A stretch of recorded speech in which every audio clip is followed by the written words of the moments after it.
दोस्तों मैं अमन स्वागत करता हूं आपके अपने YouTube चैनल एजुकेशन हब पे। आज है 30 मार्च और चले जानते हैं 30 मार्च से संबंधित कुछ इंपॉर्टेंट अपडेट।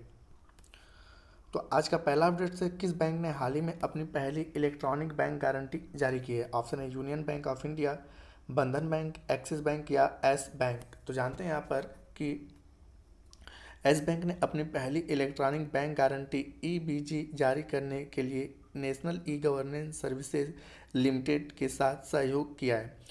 इसमें डिजिटल मुद्रांकन और हस्ताक्षर शामिल है, जिसमें बैंक गारंटी जारी करने में कम समय लगता है। यस बैंक की स्थापना वर्ष 2004 में हुई थी। इसका मुख्यालय मुंबई में स्थित है। एस बैंक के वर्तमान सीईओ प्रशांत कुमार हैं। तो यहाँ पूछा गया है कि कौन सा बैंक अपनी हाल ही में इलेक्ट्रॉनिक बैंक गारंटी जारी किया है, तो आपका सही ऑप्शन होता है डी, एस बैंक। अगला क्वेश्चन है कि पब्लिक ईवी चार्जिंग स्टेशन स्थापित करने के लिए केंद्र सरकार ने कितने करोड़ रुपए मंजूर किए हैं? ऑप्शन है 800 करोड़, 600 करोड़, 700 करोड़ या 900 करोड़।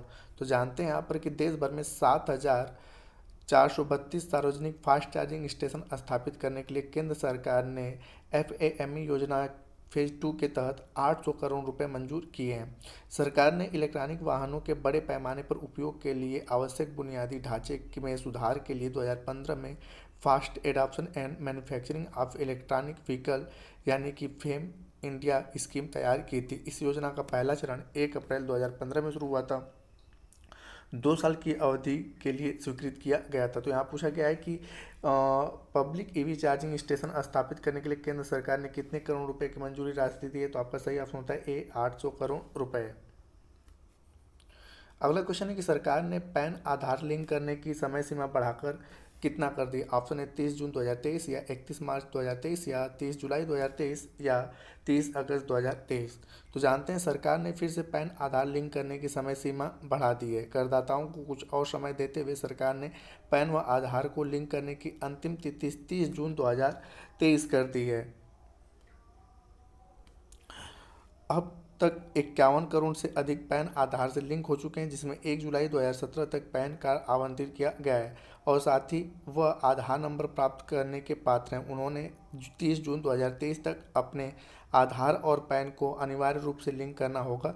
वही मेघालय, असम और जम्मू के निवासी के लिए पैन और आधार को लिंक करना जरूरी नहीं है। तो यहाँ पूछा गया था कि पैन को आधार से लिंक करने की समय सीमा कितना बढ़ा दी गई है? तो आपका सही ऑप्शन होता है 30 जून 2023 तक। अगला क्वेश्चन है किस देश ने हाल ही में राष्ट्रीय जीनोम रणनीति की शुरुआत की है? ऑप्शन है कतर, भारत, संयुक्त अरब अमीरात या चीन। तो जानते हैं यहाँ पे कि संयुक्त अरब अमीरात ने हाल ही में अपनी राष्ट्रीय जीनोम रणनीति शुरू की है, जिसका उद्देश्य जीनोमिक कार्यक्रमों के विकास और कार्यान्वयन का समर्थन करना है।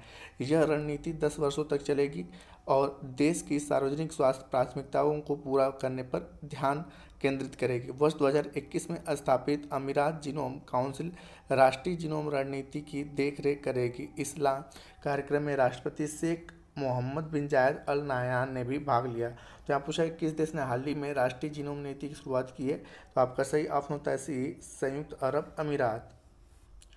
अगला प्रश्न है SCO राष्ट्रीय सुरक्षा सलाहकारों की बैठक किस शहर में आयोजित की जा रही है? ऑप्शन है बीजिंग, नई दिल्ली, मॉस्को या अस्ताना। तो जानते हैं यहाँ पर कि संघाई सहयोग संगठन यानी कि SCO के सदस्य देशों के राष्ट्रीय सुरक्षा सलाहकारों की बैठक नई दिल्ली में आयोजित की जा रही है। इस बैठक के अध्यक्षता NSA अजीत कुमार डोभाल कर रहे हैं। इसमें मध्य एशियाई देशों के कई उच्च स्तरीय प्रतिनिधि व्यक्तिगत रूप से भाग ले रहे हैं। पाकिस्तान और चीन के भी SCO NSA की बैठक में वर्चुअली शामिल होने की संभावना है। वर्तमान में SCO में चीन, भारत, कजाकिस्तान, किर्गिस्तान, रूस, पाकिस्तान, तजाकिस्तान और उज्बेकिस्तान शामिल है। SCO की स्थापना वर्ष 2001 में की गई थी। इसका मुख्यालय बीजिंग में है। गौरतलब है कि भारत इस वर्ष SCO की अध्यक्षता कर रहा है। तो हालांकि यहाँ पूछा गया है कि SCO के राष्ट्रीय सुरक्षा सलाहकारों की बैठक के आयोजन किस शहर में किया जा रहा है? तो आपका सही ऑप्शन होता है बी, नई दिल्ली।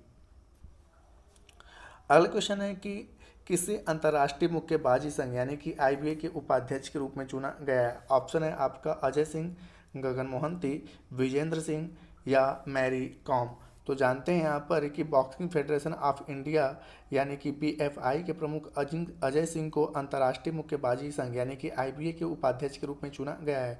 महिला विश्व चैंपियनशिप के समापन के बाद आयोजित आईबीए निदेशक मंडल के बैठक के दौरान अजय सिंह की नियुक्ति की पुष्टि की गई।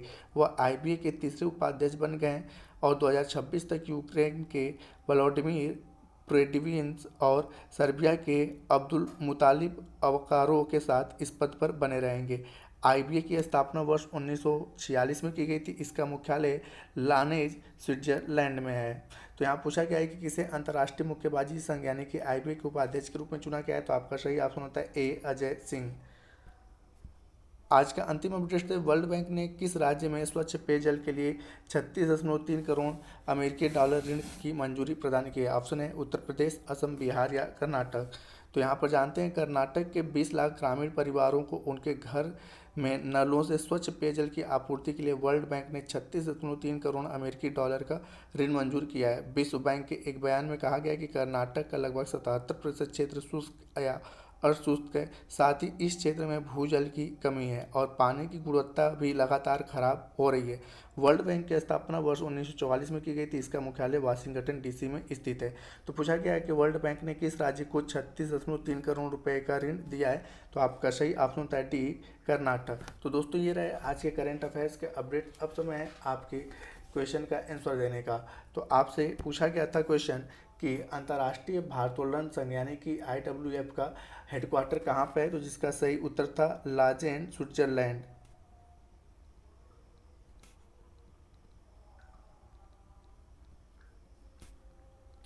तो जिन्होंने भी सही उत्तर दिया उनके लिए बधाई। अब समय है आज के क्वेश्चन का कि यस बैंक की स्थापना कब हुई थी।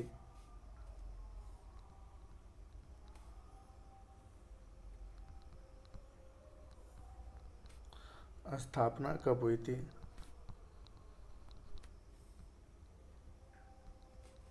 तो आप इसका आंसर हमें कमेंट बॉक्स में दे सकते हैं। आपके कमेंट का हमें इंतजार रहेगा। दोस्तों वीडियो पसंद आए तो वीडियो को लाइक करें, कमेंट करें तथा अपने दोस्तों के साथ शेयर करें और चैनल पर नए हैं तो चैनल को सब्सक्राइब अवश्य करें तथा इस पीडीएफ को प्राप्त करने के लिए आप हमारे टेलीग्राम से जुड़ सकते हैं जिसका लिंक वीडियो के डिस्क्रिप्शन में दिया हुआ है, या आप टेलीग्राम में education hub by Aman sir को सर्च कर सकते हैं और आप उसको ज्वाइन कर सकते हैं। तो वीडियो के अंत तक बने रहने के लिए धन्यवाद। मिलते हैं जल्दी नेक्स्ट वीडियो में।